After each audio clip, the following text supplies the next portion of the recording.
आज गुड़िया बहुत खुश थी क्योंकि आज गुड़िया की नानो जो आ रही थी। पीपल के बड़े पेड़ पर बैठी गुड़िया अपनी नानो का इंतजार कर रही थी और फिर उसे दूर से ही अपनी नानो आती हुई दिखाई देती है और वो खुशी से उछलने लगती है। नानो आ गई, नानो आ गई।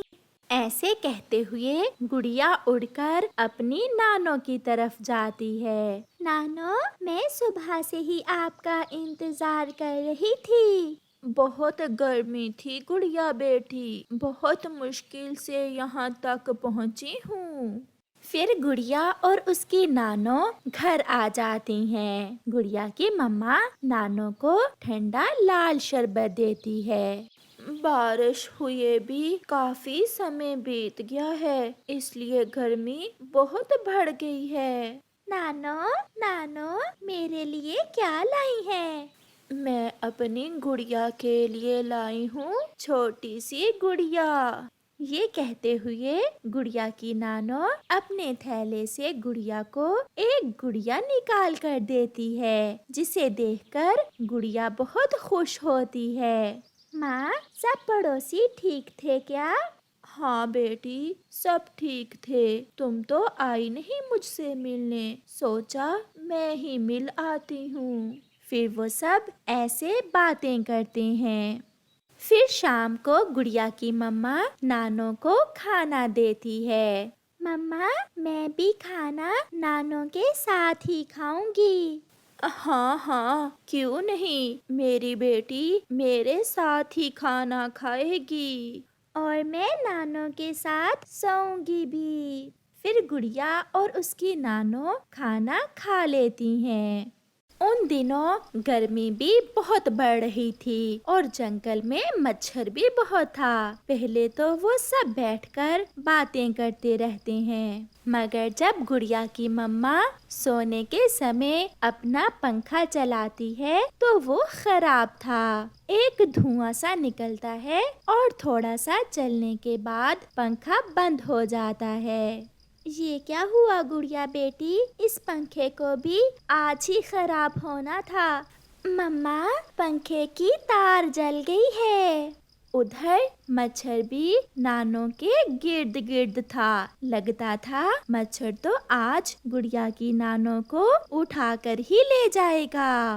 रानो बेटी, यहाँ तो मच्छर बहुत है, मैं बहुत थकी हुई हूँ, कैसे नींद आएगी? आप चिंता न करें माँ, मेरी पड़ोसन कव्वी के घर में एसी लगा हुआ है। आज की रात हम सब वहाँ चले जाते हैं। फिर वो सब गोरी कव्वी के घर चले जाते हैं। गोरी बहन, मेरा पंखा भी आज ही खराब होना था। माँ जी आई हुई है, मच्छर तो सोने नहीं दे रहा था, इसलिए आज की रात हम आपके पास ही रुकेंगे। गोरी तो चुप रहती है, मगर कालू कौवा जो थोड़ा सा गोरी कव्वी से अच्छा था, कहता है, हाँ हाँ चिड़िया रानी, ये घर भी आपका अपना ही है। ये कहते हुए कालू कौवा एसी चलाता है। एसी की ठंडी हवा के आते ही गुड़िया और नानो तो सो जाती हैं। चिड़िया, मैं चुप इसलिए थी कि एसी का बिजली का बिल भी बहुत आता है। मैं तो कभी कभार ही एसी चलाती हूँ। कोई बात नहीं गोरी बहन, इस बार जब बिजली का बिल आएगा तो मैं उसमें से कुछ पैसे दे दूंगी। ये सुनकर गोरी कव्वी बहुत खुश होती है। रात गुजर जाती है और फिर गुड़िया की नानो भी वापस चली जाती है। गुड़िया और उसकी मम्मा अपने घर में बैठी हुई थी। गुड़िया आज बहुत उदास थी। कल इस समय नानो रास्ते में हमारे पास आ रही थी। मुझे पता है बेटी, आप बहुत उदास हो। चिंता ना करो, जब गर्मियों की छुट्टियां होंगी तो मैं आपको ले जाऊंगी नानो के पास। ये सुनकर गुड़िया खुश हो जाती है। ऐसे ही कुछ दिन गुजर जाते हैं। अब तो गोरी हर रोज ही एसी चलाकर सोती थी। उसके पति ने पूछा तो कहने लगी, बिजली का आधा बिल चिड़िया देगी इस बार, तो फिर हम क्यों गर्मी में मरें? वो अपनी माँ के साथ एक रात सोई थी एसी में, और फिर आधा बिल क्यों देगी? तुम चुप रहो, मैं ले लूंगी चिड़िया से। ये कहते हुए गोरी सो जाती है। सारा महीना एसी चलने से इस बार गोरी कव्वी का बिजली का बिल तो कुछ ज्यादा ही आ जाता है। गोरी, लो चला लो एसी, 1 लाख बिजली का बिल आया है। अब कहाँ से दोगी 1 लाख? अब तो तार ही कटेगी। लाओ ये बिल मुझे दो, मैं अभी चिड़िया के पास जाती हूँ। फिर गोरी कव्वी अपने पति से बिजली का बिल पकड़कर चिड़िया के घर जाती है। चिड़िया, एसी में सोना आसान नहीं है, पूरा 1 लाख बिजली का बिल आया है। गोरी बहन, हम जैसे गरीब पक्षी तो पंखे में ही ठीक हैं, भला कहाँ से दे कोई 1 लाख बिजली का बिल। अब के बार तो इसमें से आधा बिल तुम दोगी। ये सुनकर चिड़िया बहुत हैरान हो जाती है। चिड़िया, हैरान क्यों हो रही हो? जिस दिन तुम्हारी माँ आई थी एसी में सोने, मैंने बताया तो था तुम्हें। मगर गोरी बहन, आधा बिल तो 50,000 बनता है, मैं कहाँ से 50,000 दूंगी? और एक रात का बिल 50,000 तो नहीं होता, मैं आपको 2,000 दे देती हूँ। मैं तो लूंगी 50,000, जो भी हो जाए। मम्मा, इससे तो अच्छा था कि हम गोरी आंटी के घर ना ही जाते नानों को लेकर। मैं अभी कबूतर को बुलाती हूँ, वही फैसला करेगा। फिर गोरी कबूतर के पास चली जाती है और उसे बुलाकर ले आती है। चिड़िया को भी बुला लिया जाता है। कबूतर, तुम ही फैसला करो, अगर उस दिन मैं चिड़िया को घर से निकाल देती तो कितनी बेइज्जती होती इसकी अपनी माँ के सामने। वो तो ठीक है गोरी बहन, मगर पड़ोसी ही एक दूसरे के काम आते हैं। मैं भी कई बार आपके काम आई हूँ। गोरी बहन, 50,000 ज्यादा हैं, आप कुछ कम करें। इतने पैसे चिड़िया कहाँ से देगी? हिसाब कर लें और एक रात के जो पैसे बनते हैं मुझसे ले लें। ये हिसाब तो किसान की पत्नी ही कर सकती है। हम अभी किसान की पत्नी के पास जाते हैं। फिर चिड़िया और कबूतर गोरी को साथ लेकर किसान की पत्नी के पास चले जाते हैं। चिड़िया अपनी बात बताती है और गोरी अपनी बात बताती है। माँ जी, अब आप ही बताइए कि अगर 1 लाख 1 महीने का बिल हो तो एक रात के कितने बनेंगे? कवि, अगर तुमने अपनी पड़ोसन चिड़िया पर नेकी की ही है तो अब इससे 50,000 ना लो, बल्कि एक रात का बिजली का बिल 3,000 बनता है। और एक रात उस एसी के नीचे 3 हम और 2 ये थे। अब आप बताइए मैं कितने पैसे दूं? ये सुनकर गोरी थोड़ा घबरा जाती है, क्योंकि उसे पता चल गया था कि अब उसे कुछ नहीं मिलने वाला। तो फिर आप 5 पक्षी थे उस रात घर में? हाँ, थे तो 5 ही, 3 ये चिड़िया और 2 हम पति पत्नी। तो फिर चिड़िया के हिस्से में तो 1,800 बनते हैं एक रात के। चिड़िया 1,800 रुपए देने पर मान जाती है और फिर वो सब वापिस आ जाते हैं। ऐसे चिड़िया गोरी को 1,800 रुपए देकर अपनी जान छुड़वाती है और आइंदा से गोरी के एसी में जाने से तौबा करती है। प्यारे दोस्तों, अगर किसी पर नेकी करो तो बाद में उसे तंग ना करो, जैसे गोरी कवि ने चिड़िया के साथ किया। आपका धन्यवाद। रानो चिड़िया जंगल में चूड़ियाँ बेचकर अपना घर चलाती थी। उसका पति मानो चिड़ा एक नंबर का नकम्मा और आलसी था। वो कोई काम धंधा तो करता ना, वो दिन भर घर में सोया रहता। अब उठ भी जाओ, जल्दी जाओ चूड़ियाँ बेचने। तू चूड़ियाँ बेच कर आएगी तो कुछ कमा कर लाएगी, जा रही हूँ। खुद तो दिन भर घर में सोए रहते हो। सभी के पति बाहर के काम करते हैं और पत्नियां घर के काम। एक तुम हो कि नींद ही पूरी नहीं होती तुम्हारी। छोटी छोटी बातों पर रानो चिड़िया के पति को गुस्सा आ जाता और वो अपनी पत्नी को मारने लगता था। छोड़ दो मुझे, छोड़ दो, मैं जा रही हूँ। रानो चिड़िया अपनी चूड़ियों की टोकरी उठाकर जंगल में चली जाती है। चूड़ियाँ ले लो चूड़ियाँ, चूड़ियाँ ले लो चूड़ियाँ। चिड़िया, मुझे चूड़ियाँ तो पहना दो। मुझे तुम्हारी रंग बिरंगी चूड़ियाँ बहुत अच्छी लगती हैं। कवि बहन, कौन से रंग की चूड़ियाँ लोगी आप? लाल, हरी या नीली या फिर काली? मुझे लाल रंग की 1 दर्जन चूड़ियाँ दे दो। गौरी कवि चिड़िया से लाल रंग की चूड़ियाँ ले लेती है। अब जाओ, अभी मेरे पास पैसे नहीं हैं। जब होंगे तो मैं दे दूंगी। नहीं नहीं, मैं उधार नहीं करूँगी। ये चूड़ियाँ बेचकर ही तो मेरे घर का गुजारा होगा। गौरी कवि को गुस्सा आ जाता है। तू जाती है या मैं उठाऊं लाठी? कालू, कालू जी, जरा बाहर आना। देखो कैसे छोटी सी चिड़िया बड़ी बड़ी बातें कर रही है। गौरी कवि का पति कालू कौवा घर से बाहर आता है और आते ही चिड़िया की चूड़ियों की टोकरी उठाकर पेड़ से नीचे फेंक देता है। जा, अब बेच ले जाकर चूड़ियां। बड़ी आई मेरी पत्नी जी से लड़ाई करने वाली। बुरे कौवे, गंदे कौवे, मेरी सारी चूड़ियां तोड़ दी। ए ऊपर वाले, मैं कहाँ जाऊं? ना मेरा पति काम करता है और इन कौवों ने मेरी सारी चूड़ियां भी तोड़ दी। रोती हुई रानो चिड़िया अपनी खाली टोकरी उठाकर वहां से चली जाती है। वो थोड़ी दूर जाकर एक पेड़ के नीचे बैठ जाती है। अब अगर मैं बिना पैसों के घर गई तो मेरा पति मुझे बहुत मारेगा। अब मैं क्या करूं? रानो चिड़िया बैठी रो रही थी कि उसे थोड़ी दूर जोर की आवाज सुनाई देती है। रानो चिड़िया उड़ती है और आवाज की दिशा में जाती है। झाड़ियों में एक हवाई मोटर फंसी हुई थी जिसमें एक पक्षी मदद के लिए आवाज दे रहा था। कोई मुझे बचा ले, मेरी मदद करो।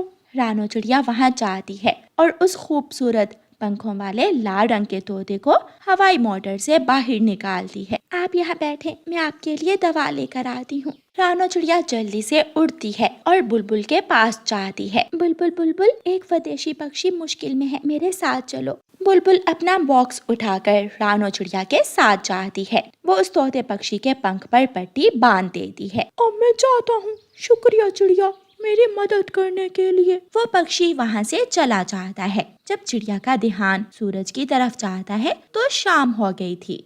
वो डरती हुई, रोती हुई वापस अपने घर की तरफ उड़ती है।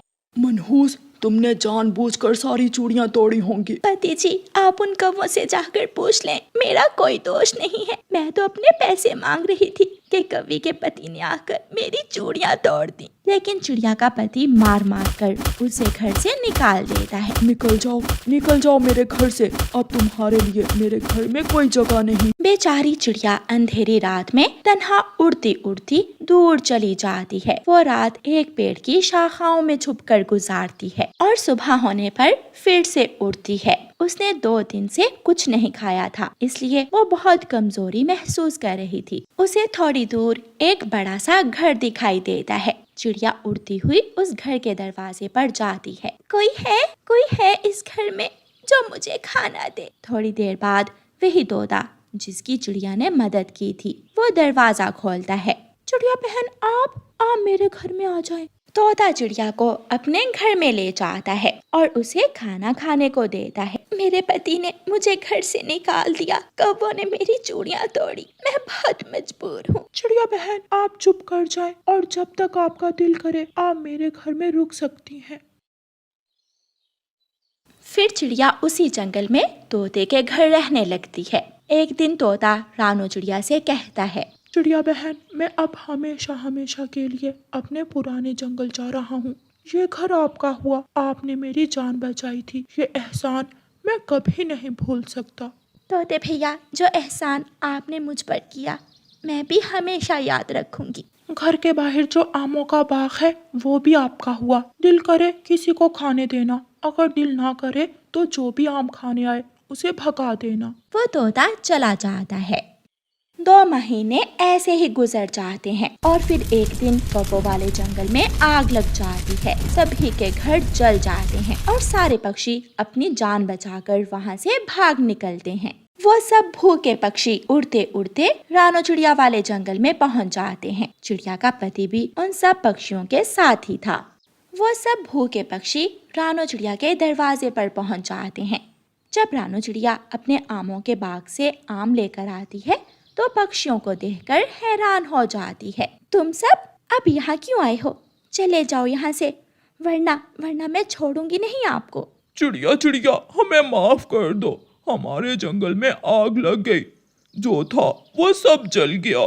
रानो, मुझे माफ कर दो, मैंने आधी रात को तुम्हें घर से निकाला था। आप सब यहाँ आए हैं, मैं आपको खाली हाथ नहीं भेजूंगी।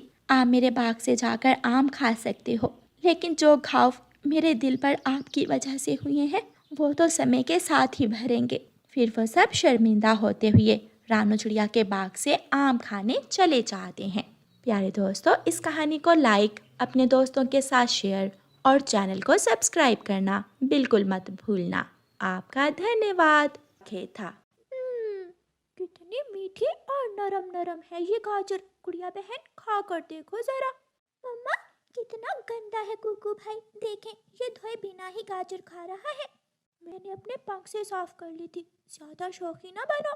कुकू बेटा, हमें सब्जियों को धोकर इस्तेमाल करना चाहिए, ऐसे इन्हें खाने से आपका पेट खराब हो जाएगा। मैं अभी गाजर धोकर लाता हूँ। कुकू नदी पर गाजर धोने के लिए चला जाता है। गुड़िया बेटी, कुछ गाजरें तोड़कर इस टोकरी में डाल लो, फिर घर चलते हैं, ऐसे भी अब शाम होने वाली है। गुड़िया गाजरें तोड़ तोड़ कर टोकरी में डालती है और वो माँ बेटी घर की तरफ निकल जाती हैं। कालू कौवा और गोरी कौवी नदी पर बैठे कपड़े धो रहे थे। उनके पास एक गधा भी था। गोरी कौवी घर घर जाकर धोने वाले कपड़े इकट्ठे करती। चील दी, कोई कपड़े धुलवाने के लिए है तो दे दे। चील अपने घर से निकलती है और एक गठरी गंदे कपड़ों की लाकर गोरी कौवी को दे देती है। गोरी कौवी जो कपड़े इकट्ठे करती वो कालू अपने गधे पर लाद लेता है। गोरी गोरी, जल्दी से दोपहर का खाना दे दो, न जाने क्या करती रहती हो, कोई भी काम टाइम पर ना करना तुम। ला रही हूँ, जरा सब्र भी कर लिया करो, हर वक्त फारिग नहीं होती मैं, 100 काम होते हैं। हाँ, पता है मुझे। इतना कहकर कालू कौवा अपने गधे पर बैठकर वहाँ से चला जाता है। चल मेरे गधे टिक टिक टिक, चल मेरे गधे टिक टिक टिक। लो भाई, आ गई हमारी मंजिल। कालू कौवा नदी पर जाकर गधे की रस्सी खोल देता है और खुद कपड़े धोने लग जाता है। कालू कौवे का गधा सीधा रानो चिड़िया के खेत में जाता है। ताजा नरम नरम गाजरें। गधा जाकर गाजरें खाने लगता है। छी, चलो भाग जाओ हमारे खेत से। कुकू कभी इधर उड़ता तो कभी उधर, मगर गधा उसकी एक नहीं सुनता। मैं अभी जाकर अपनी मम्मा को बताता हूँ, चोर गधा। कुकू जल्दी से अपने घर जाता है। मम्मा, वो गधा चोर हमारे खेत से गाजरें खा रहा है, जल्दी चले। कुकू की मम्मा छड़ी लेकर जल्दी से अपने खेत की तरफ जाती है। रानो चिड़िया छड़ी से गधे को मारने लगती है। दुष्ट गधे, भाग जाओ यहाँ से, वरना तुम्हारी हड्डियाँ तोड़ दूंगी मैं। वो गधा रोता हुआ वहाँ से भाग जाता है। मालिक, मुझे मारा, मुझे रानो चिड़िया और उसके बच्चों ने मिलकर मारा। इतनी हिम्मत उस कमजोर चिड़िया की, मैं अभी देखता हूँ उसे। कालू कौवा गधे पर बैठता है और चिड़िया के खेत की तरफ जाता है। हाँ भी चिड़िया, क्यों मारा तुमने मेरे गधे को? तुम्हारा गधा मेरे खेत से गाजरें खा रहा था, मैंने तो बस इसे मना किया और 1-2 छड़ी ही मारी ताकि मैं अपनी गाजरें बचा सकूं। फिर क्या हुआ अगर इसने कुछ गाजरें खा ली तो? तुमने मारा क्यों मेरे गधे को? मैं तोड़ता हूँ अब गाजरें, देखता हूँ कौन रोकता है मुझे। कालू कौवा ढेर सारी गाजरें तोड़ता है और गधे पर लाद कर अपने घर ले जाता है। मम्मा, हमने कितनी मेहनत से उगाई थी वो गाजरें, हम छोड़ेंगे नहीं उस गंदे कौवे और उसके गधे को। मम्मा, मेरे पास एक आइडिया है। मम्मा, वैसे कभी कभी कुकू भाई का दिमाग भी चल ही जाता है। वो सब हंसने लगते हैं। अगले दिन गुड़िया और कुकू किसान के खेत में जाते हैं और वहाँ से एक गन्ना तोड़ कर लाते हैं। गधे, ये देखो मैं तुम्हारे लिए क्या लाई हूँ। क्यों तुम दोनों मुझे मारने आए हो? मैं अभी अपने मालिक को बुलाता हूँ। गुड़िया बहन, शायद ऐसी हरकतों की वजह से ही इसे गधा कहते हैं। वो दोनों हंसने लगते हैं। ये तो गन्ना है, खाकर देखो, ये कितना स्वादिष्ट है। गधा वो गन्ना खाने लगता है। ये तो सच में बड़ा स्वादिष्ट है। मैंने पहले कभी इतनी स्वादिष्ट चीज नहीं खाई। ये मुझे कहाँ से मिलेगा? ये तो हम किसान के खेत से लाए थे। किसान इंसान बहुत अच्छे होते हैं, वो हमें कुछ भी नहीं कहते। अच्छा, फिर मैं भी चाहता हूँ। गधा इंसानों के खेत की तरफ जाता है। गुड़िया और कुकू हंसने लगते हैं। अब आएगा मजा जब ये रोता हुआ आएगा, मालिक मालिक मुझे मारा, मुझे इंसान ने मारा। फिर क्या करेगा कालू कौवा? मेरे खेत में गधा, ये गधा कहाँ से आ गया? किसान एक बड़ा सा डंडा लेकर आता है और गधे की खूब धुलाई करता है। गधा रोने लगता है। गधे की आवाज सुनकर कालू कौवा भी उधर आ जाता है। किसने मारा मेरे गधे को? किसमें इतनी हिम्मत कि मेरे गधे को मारे? अच्छा, तो तू है इसका मालिक? वो इंसान कौवे को भी मारने लगता है। तुमने आवाज